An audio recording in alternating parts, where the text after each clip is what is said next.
नमस्कार किसान भाइयों।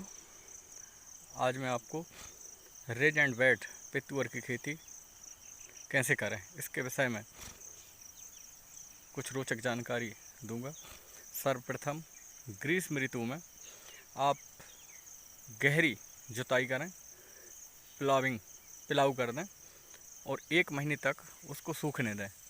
उसके बाद रेजर पाटा लगा के उसको समतल कर लें। समतल करने के बाद रेजर की सहायता से रेज एंड बेड या रेज एंड फैरो बना लें। ये लगभग 4 फुट की घर से घर की दूरी रखेंगे हम, और पौधे से पौधे की दूरी जो है वो लगभग 1.5 फीट से लेके 2 फीट तक रखेंगे।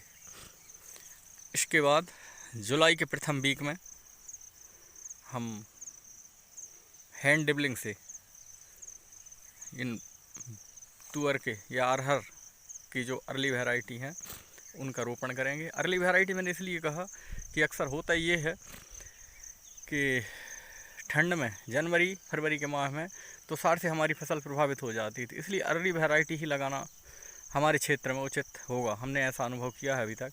तो TJT 501 है, प्रज्ञा 11 है, और जो भी कम समय की लगभग 120 से 150 दिन की फसल ही हम बीज के लिए सिलेक्ट करेंगे। उसको जुलाई के फर्स्ट वीक में, यानी लगभग आप ये मान लें 3 जुलाई 4 जुलाई के बीच में हम उसका रोपण करेंगे। उसके बाद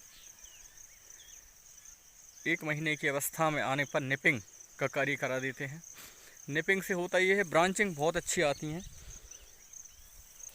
ब्रांचिंग जब अच्छी आएगी तो पौधा, आप फसल देखें लहलहाती हुई, बहुत अच्छा वेल डेवलप रहता है।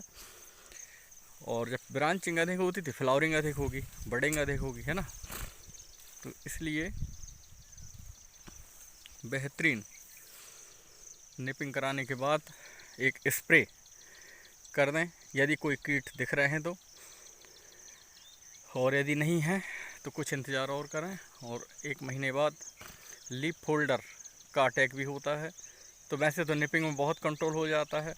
और यदि ना हो रहा हो तो फिर यदि आप जैविक कंट्रोल करना चाहते हैं बवेरिया बैशियाना का उपयोग करें, और यदि रासायनिक कंट्रोल करना चाहते हैं तो उसमें सेलक्रॉन करके जो दवाई है वो डाल दें, या बहुत अच्छे फार्मूला भी हैं केमिकल में तो, लेकिन केमिकल पे आप लास्ट में जाएं। उसके बाद लगातार सघन निरीक्षण करते रहें। आप देखेंगे कि फसल में जो हरापन है, इस वर्ष अत्यधिक वर्षा के कारण फसल बहुत बुरे तरीके से प्रभावित हुई है तुअर की खेती। बट हमारे यहाँ देखें आप, फसल का लहलहाना, फसल की ब्रांचिंग,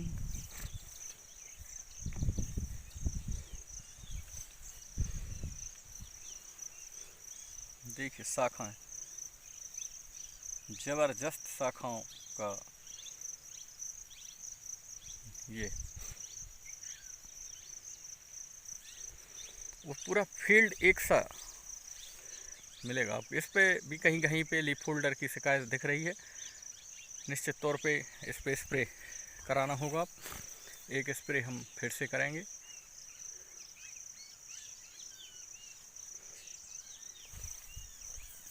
इसके बाद फली आने पर भी इमामेक्टिन बेंजोएट का स्प्रे कराना होता है।